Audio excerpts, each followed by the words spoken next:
When I was about 17 years old in Minneapolis, there was a blues singer. His name was Doug Maynard, and he was really amazing. He just would hold audiences spellbound. I wanted to meet this guy, and I wrote him a song called My First Mistake.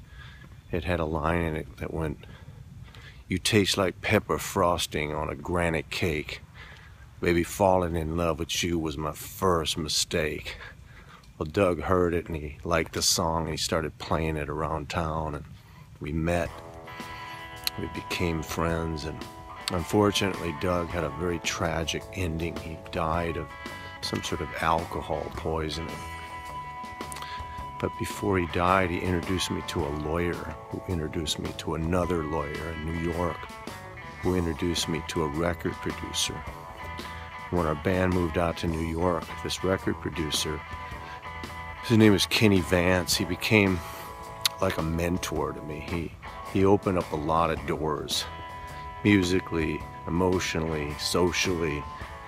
And one night he said, "I'm going to take you to my main connection. He's a religious Jew in Brooklyn." He kind of looked at me to see how I'd react. I'm like, "It sounds good, whatever."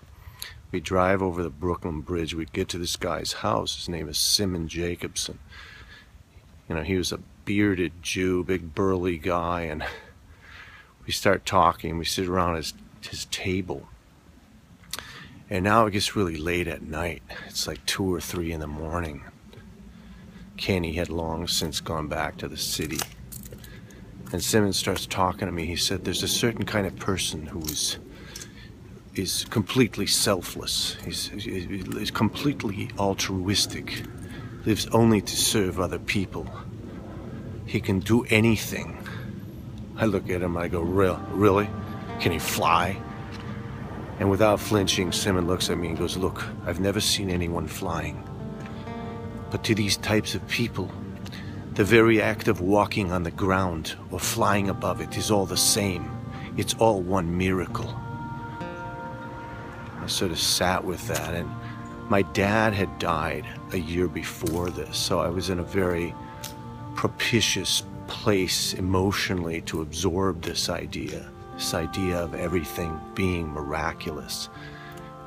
And I felt in a moment changed.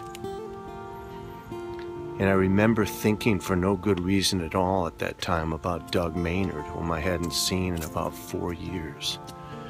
And I started thinking about Doug and how he would close his eyes and sing, and for the moment at least that he was singing, I'm sure for him there was no difference between him being on stage with his feet planted on the stage or flying 30 feet above it. And anyone that saw him sing, that was present, felt the same way.